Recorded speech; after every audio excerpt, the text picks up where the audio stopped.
ask you this, Cody, as we looked at that list, and they all are offensive guys. And I'm I hate to say it, but I almost feel like Wilks is already on the outside looking in. Yeah. Well, Even despite, Didn't but we how feel about that way this? last week though? Is it maybe in Wilks's favor that there aren't any defensive guys up there? So if like at the end of the day they interview the young whatever guy that they're hoping is going to be the next that you told me Joe Brady was going to be or whatever, that you know what they just say this is like we're either going to go this other route or we're going Steve Wilks. Maybe that's us. Maybe the fact that D'Amico Ryans isn't up there is sort of a nod to what they think about well, Steve Like Wilks. listen, if we're going defense, we're going you type Right, thing. Yeah. right. That's what I'm well, kind of but feeling. also there's one very important that we're not mentioning in relation to the Steve Wilks, it, and that is the players are unanimously behind this man, It's and incredible. that is something that we need to talk about. And by the way, so we're gonna play a video from Brian Burns and Shaq Thompson talking about it. But this is what Thomas Davis put on his Instagram page from TD58. He says, "Man, if we don't hire Coach Wilks, it's going to be another setback for us. No one is better suited for this job. The way these players rallied around him and the staff knows he has that it factor. And we just saw the Raiders made the same mistake last year, thinking the grass was greener than what they had, and look where they are. Why go get someone that doesn't have any skin in the game? The man is from Charlotte, and he loves this team and this community. He's the leader of men. His words resonate with everyone that's listening, and the guys love playing for him. We all saw the shift in the way these guys played when he took over. Wilkes absolutely got the max out of this roster. If it wasn't for D-Jack and Horn getting injured, we would have easily finished stronger and won the division. I He want should to have see what just this stopped team there. looks like when we get to bring in his own players and his own staff. I Hashtag works for the win. I Hashtag like it. believe. Hashtag keep I like it. pounding. And Tony, what did right there was perfectly encapsulized the argument that all the Steve Wilkes defenders have is that look, the fact that this team even competed this year is nothing short of its own miniature miracle. And you have to be able to attribute that resurgence to Steve Wilkes. More importantly, and then we're gonna get everybody's opinion on this. Let's listen to Shaq Thompson and Brian talking about this and what they said when they were asked. I mean, he's a great owner. You know what I mean? I'm not going to take nothing away from Coach David Tepper. Not Coach, but our owner, David Tepper, right? He's a great owner. So I feel him on that. Just you guys keep asking the question. You guys know we want Wilks, right? And we're going to keep fighting for him. But as an owner, I definitely understand. As employees, just come talk to me, right? If I have a business and people keep complaining, I'd rather you come to me directly and let's solve it and give a handle. So we've known Thompson Good has point. been one of the more vocal members of this team in relation to things like this. I But feel bad for Shaq Thompson now. You even had Brian Burns speaking up on I the don't really want matter. to put race into this or nothing like that.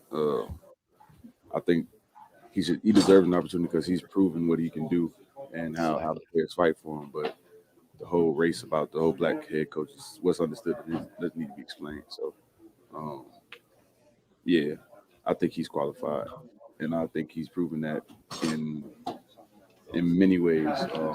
So I wish the best for Wilks and us along the way. So. Sound endorsement from the Carolinas, past, present. I Think, think man, that that was speaks a a lot to very his character. political endorsement for Burns right there. I I mean, Yeah, almost but we feel know that they he mean not it. that said he just said he didn't want to get most into it. not political. It said I meant diplomatic.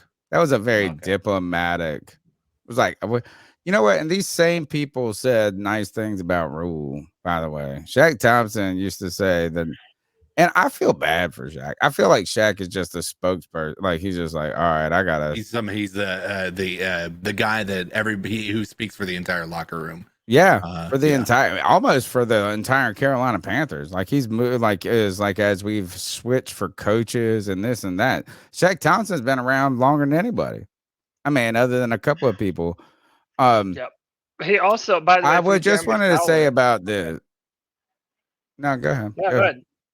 I was just gonna say that with Steve Wilks has a strong plan for his offensive staff that he can sell to owner David Tepper. So you know I hope it's that's Frank Wright well, I mean that's something to as think the too. OC. You know, I'm sure that throughout the course of the season, Steve Wilks was taking note about some of the changes and some of the things that he would want to do as the I know head what it was, coach, though. given an off season and given the opportunity to bring in his own coaching staff. And listen, I've said it before, man.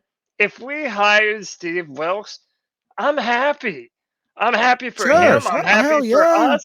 Dude, Hell I yeah. would be just as confident going into next Pull the season list with back up. Steve Wilks Pull the list back up. as our head coach, as any of these other guys, you know. Because what I wanted to really do was be Thomas Davis's press editor, and I would have cut his statement off anytime. Actually, can you switch real quick over the Thomas Davis one? And that is this. I love what I agree with Thomas Davis entirely, but you know where I would have stopped this statement at? I would have ended it at, we all saw the shift that he took come here. Leave this Dante Jackson shit out. I would delete. Actually, the last sentence I would have on this is Wilks absolutely got the max out of the roster! Exclamation point. I would delete the rest of this fucking statement here. I am so over this narrative that missing Dante Jackson like really set this team back. Right? Is that as like I can but I mean, Dante Jackson's been injured for like 6 weeks, 7 weeks. It's not like it not just happened. The Horn thing makes sense, right? Is like if we had JC Horn, Mike Evans wouldn't have torched us as much. He may have had 2 touchdowns for all I know, but he wouldn't have had a bazillion. No. Like, I mean, like think about the bet. He just wouldn't have, he would have had less. I mean, I would bet every dollar I have that he would have had less yards and less touchdowns than he did in that game, right? If we had JC Horn. I don't care. We're not going to quibble about what that impact would have been. But I am over this. Why are people talking about Dante Jackson at this point? And not that, like, of course, like, I mean, he is a player on the team. But imagine if you would have said this is if our starting quarterback got hurt in week 1. And then you were like, oh, well, if we just had JC Horn and Cam Newton, like, of course, it would have maybe been better. But I don't understand why you're acting like Dante Jackson being missing is a handcuff when it was already that handcuff for the last 6 weeks.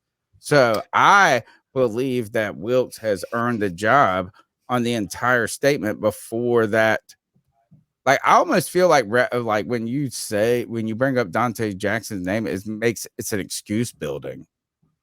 Like, I would rather talk about what Wilks actually did to earn the job. And I think that he did way more. I think that talking about, oh, we didn't have Dante Jackson actually is sleight of hand from what he really did. So I would delete those lines if I was and look, first, TD was just making a great statement. Now, can we flip over to the list of those people? And I want to the candidates that they're interviewing. Let's just do this real quick. Wilks or Ben Johnson? Wilks. I'm answering Wilks on all these. Just, I mean, CK? Ben, yeah, I'm going to go Wilks. Wilks or Wilks? Wilks. Yeah, clearly. Steichen or Steve Wilks? Well, Steve Wilks. Yeah, I mean, probably Steve Wilks. Yeah. There's 2 names. I don't think. Yes, Wilks is one of them. So who's the other one? No, I'm just joking. No. So I'll go Wilks over Steichen. I'll go Wilks over Caldwell. To me, like, I would much rather have Wilks over Caldwell. I know Caldwell has the pedigree or whatever. Well, I'm a little worried about Caldwell's age, and that is he's 67 now. So I'm going to give him a giant endorsement, but I just don't want to get Joe Biden now. I want Joe Biden 20 years ago. Yeah, I mean, Right. I mean, like Joe Biden was a not good the young guy. That's another reason or why I I'm mean, like, what if they have success too? Like, think about that. What if he has success and then he's 74 years old and he's Joe Paterno and you can't get rid of him? I mean, You yeah, know, that's I mean, why I think think about that is like, but yeah, that's man, why we we're can give trying him to go 3 with years, these but is he going younger to be players. there in? Yeah, all right, I Yeah, got you. no, So your I'm with you. point's proven. The age is a problem. No one's going to deny it. So we'll go down here. Frank Reich. That's where it gets tough Wilks. to me. I wouldn't be Wilks. upset. Yeah. I I'd wouldn't go be Wilks. upset. Okay. I feel like Steve Frank Wilks. Reich might be the offensive white version of Steve Smith. Greg, I mean, would you Steve go Wilks. Reich? Would you go Reich or would you go Wilks? I'm going Wilks. Why Except- not? Right? Yeah. I mean, All right, Ken Dorsey or Steve Wilks. I think I'm still with Wilks. Mm-hmm. Oh, Dorsey's wow. the I only just- one. He's the next one for me of all these that I consider would be Dorsey. But beyond that, it's Wilks over everybody.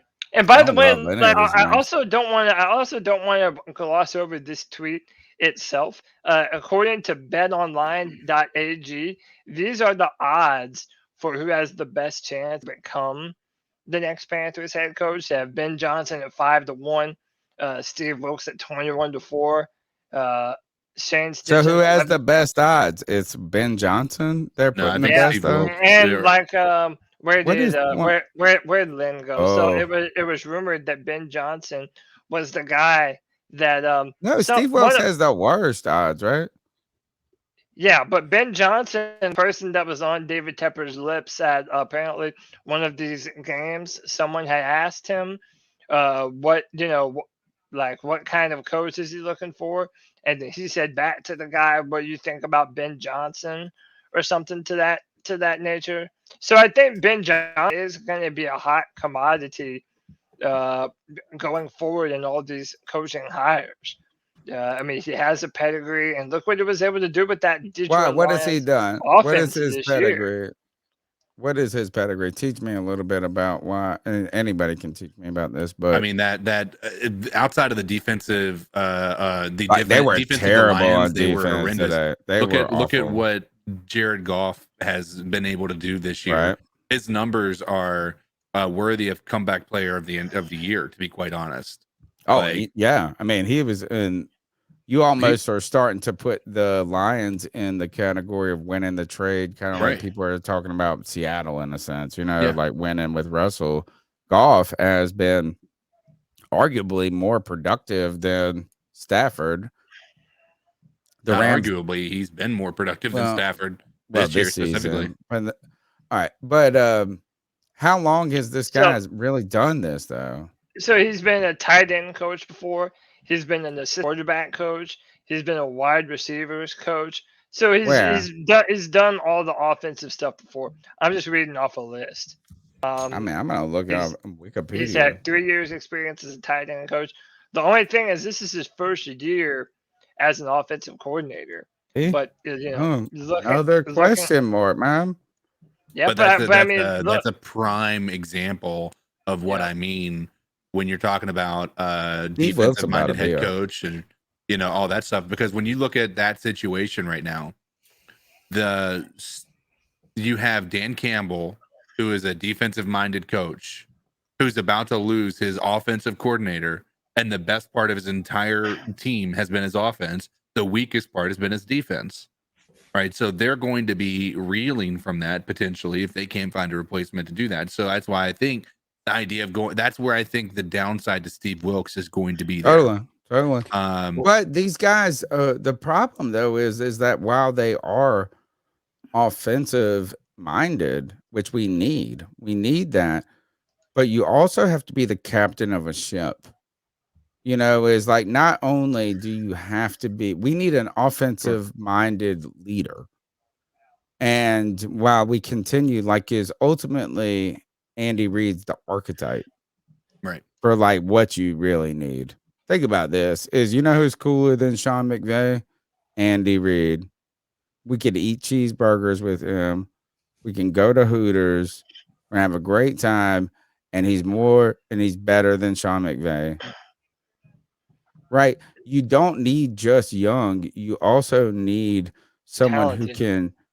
Well, yeah, like yes, but someone Somebody who that can can actually be coach. organizationally a manager too. Right. And maybe Andy Right. Reid actually is not a good example since his son and he's got his kids have been problematic He for him. has to And fill a maybe he lot of different sacrificed his shoes. family life. My Look, point you being have is to. this is you have to be offensive minded, but you also have to be managerial.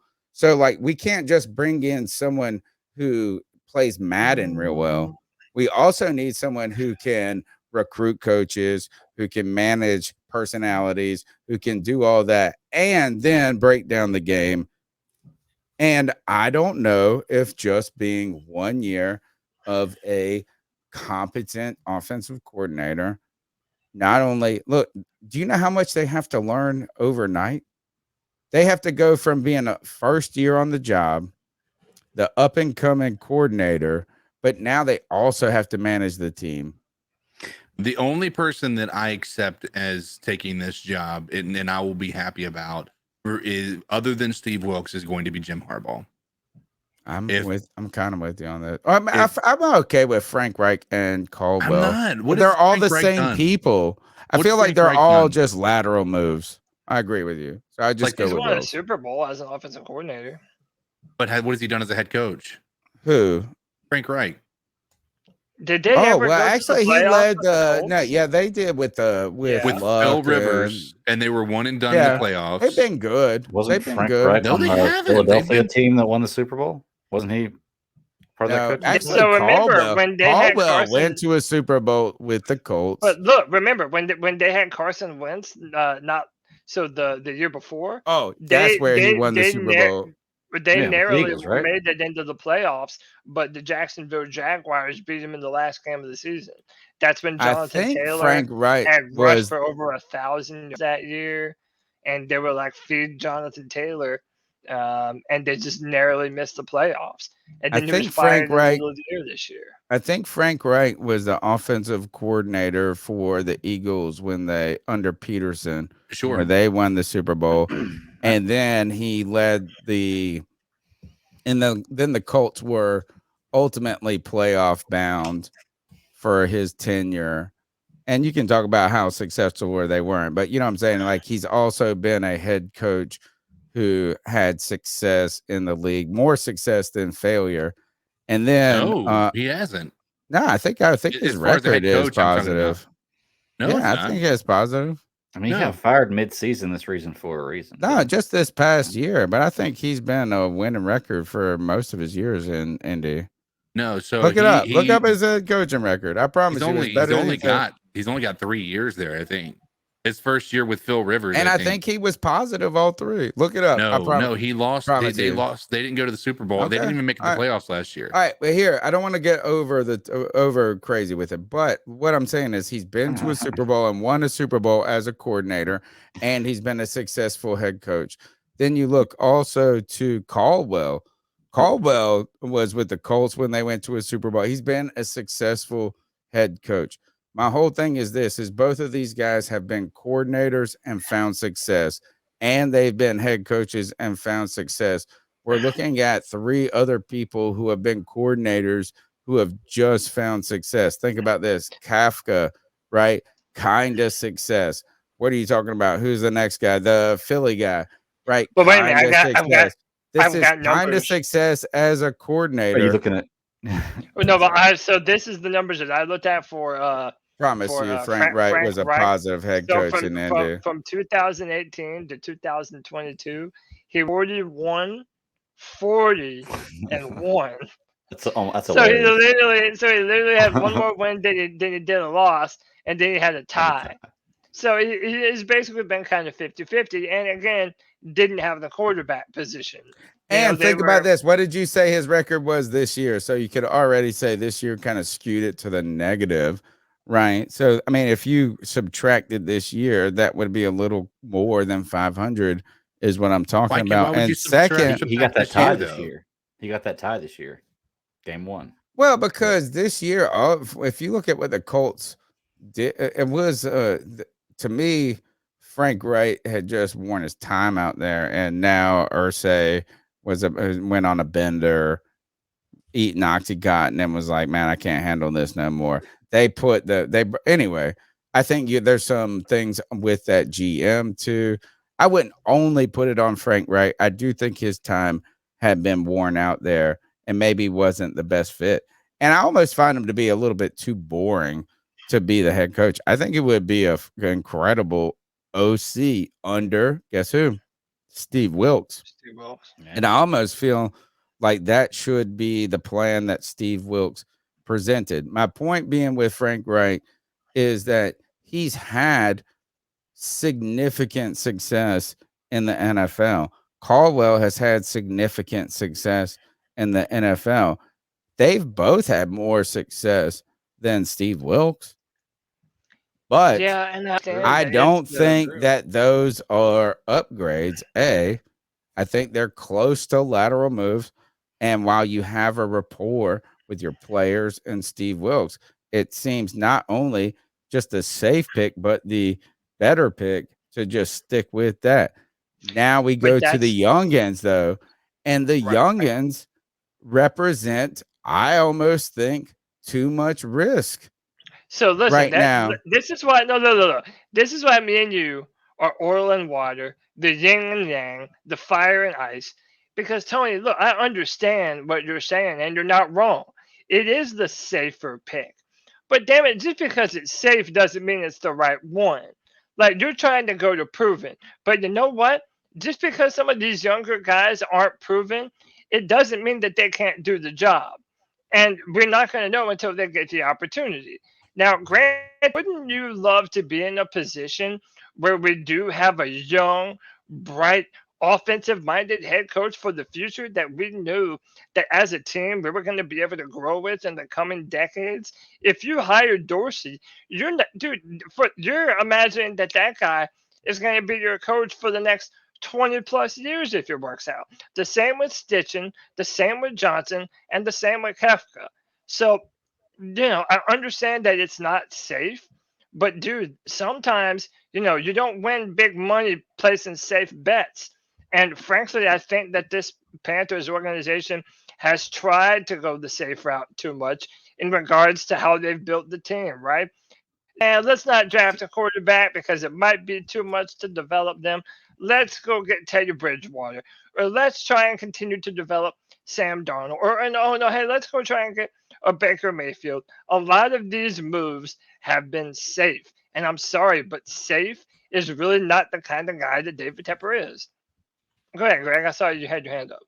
Yeah, I just want to ask, like, I get what you're saying with that, and I agree with you. That would be fantastic to get a guy in here that we can have for the next 20 years. For me, that's a little far out. How many teams in the NFL beyond the Steelers? So I think the Steelers only had like 4 head coaches or something like that.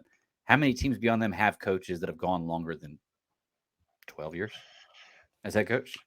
I just think that's like looking for that gym quarterback. I mean, right now you could only almost say 2 in the NFL. Actually, you could probably say 3 in the NFL currently, and that's it. Like, so if we kind of extrapolated what was in the NFL now over like the last 20 seasons. Look, Pete Carroll's done it. Andy Reid, and 20 years. Like he's at 10. No, 10. I thought, man, like a decade. I thought like the most. I think it would be this. I think there's 3. I think there's only 3 in the NFL that are. Well, first of all, 20 is an insane number. That's what I'm saying. It seems like just say insane. a decade. Yeah. Just say 10 years. Okay. Right. I think there's only currently 3 NFL coaches who have been with their team for a decade. Right. And I think it's Pete Carroll. I think it is Bill Belichick. And the other is Andy Reid is really close. And Mike Tomlin. 4. 4. So think about that. A decade is a crazy risk. And I wanted to, and Cody, I understand oil and water. But do you know how people talk about getting a quarterback and not playing them right away? Yeah. Right. Is like you draft a quarterback high, but you don't just throw them in right away. Could it be possible? Are we maybe primed in a scenario where Steve Wilks, what if Steve Wilks maybe Steve Wilks isn't the right character here. Say Jim Caldwell, older, right? And he said this is I'm ready to have a short stint as a head coach and get this organization together and groom one of these guys right now that you would hire to be the offensive coordinator. Imagine if we could just actually promise one of these guys that we really want to be the head coach. Say, pick your pick, Kafka, Ben Johnson, pick whoever, and say this: you will be the head coach in 3 years. But we're going to bring in this like transition phase right here where you ultimately are part of it, and we're going to get you to know everybody, do all this. I know that's not realistic. No, it's unrealistic because if it goes bad, then everybody's fired. That's the problem. That's why no one would actually do it. My point being is I understand how you want to take that gamble, Cody, but is there a difference between bringing in one of these? When you say it's a gamble, is it risky or reckless?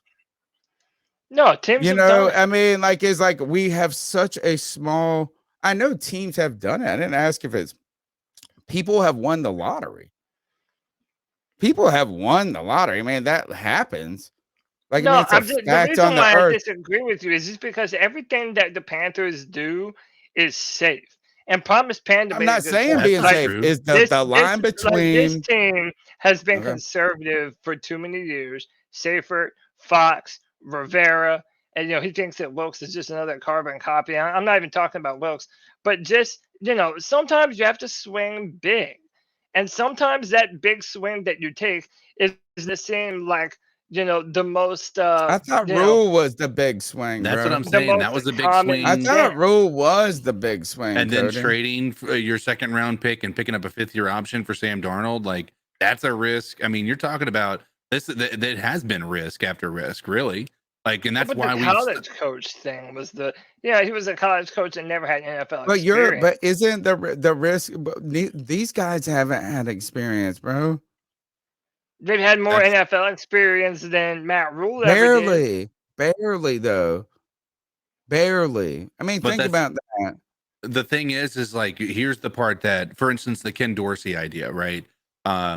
He's had 1 year as an offensive coordinator. It's in asking him to jump right into a head coaching position. I feel like is after 1 year of coordinating an offense, and quite honestly, if you look at the offense, they haven't been as effective as they were the year before, right? With Dayball. Dayball is there, right? As the offensive coordinator. With the Giants he was in the Giants now, but he was there before Ken Dorsey. And they have Josh Allen.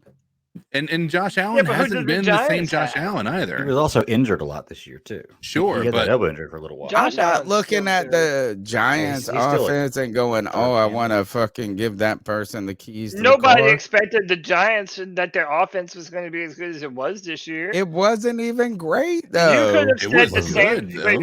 It was okay. You could have said the same thing about Brian Dayball that we're saying about Ken Dorsey now. That he didn't have. Dorsey he didn't have a bunch of and Ken Dorsey fans are happy with their coach. Ken Dorsey is Budweiser and Joe Brady is Bud Light. Maybe we should hire Joe Brady as our offensive coordinator. I mean, we might as well just hire Joe Brady as our coach. Why aren't we just interviewing him, Cody? I mean, you got to swing big. Well, he was. You got to swing big. He was the next.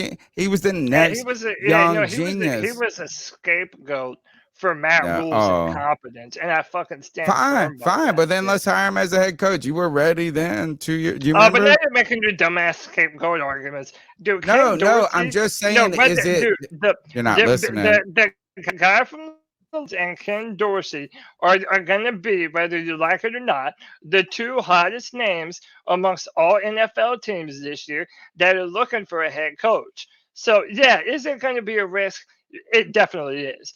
Are they proven? No, they're definitely not. But there is a reason why these guys are being sought after. And another thing that you have to remember is that he has been in Carolina for a long time. So in some ways, Ken Dorsey. Oh, Ken Dorsey. And a lot of the reason why you would want Steve Wilks to be here. I get that they're different people, but if you want someone that has been a part of the keep pounding culture and mentality, then Ken Dorsey would be absolutely at the top of that list. So, hey, All right, how I about this? understand I'll your give you rant. this. I will give you this. Is you know what is I think you could make a compelling argument that Ken Dorsey should be at the top of this list. I would say this: if I was going to rank the people, is that first you've kind of made some connections for me as a fan to the Panthers past that help Ken Dorsey's argument, right? I think Ben Johnson probably has the best resume of success out of this group. And then I would think the guy from Philly is, I would just say they have a really good team, and I'm not ready. So I don't know enough about these candidates, but I would say Ben Johnson, out of these three names, Ben Johnson is probably the best with the resume. Ken Dorsey pulls the heartstrings. And the Steve Philly Wilks guy, pulls the I'm not heartstrings more. Oh, yeah, no, I understand that. behind Steve No, Wilks, I right? know. Yeah, I'm saying out Dorsey of is like those the three Dorsey is like the unproven best people, they're of all the unproven. world, right? But That's what isn't I'm saying. No, Dorsey He's kind number of two like the behind Wilks. best of I all don't the think world? Ken Dorsey's is very, very good. Wow. I don't think I he's disagree bad with you. either. I think I he's mad. disagree with you. Bro, but I you think guys you could have didn't said the see same his thing about years Brian as the Daboll quarterback last year. coach. Yeah, All right. but start somewhere. And my thing is this, Okay. to me, it's one of those things where he has a little bit of all the traits that you want. He is young, he's offensive minded, and he has been a part of this keep pounding culture that has made it to the playoffs before. So I do think that is a little bit of the Okay. I best mean, of all that's like, worlds. okay, maybe he rode the coattails of 2015. All right, fine. But does he have a big chuba?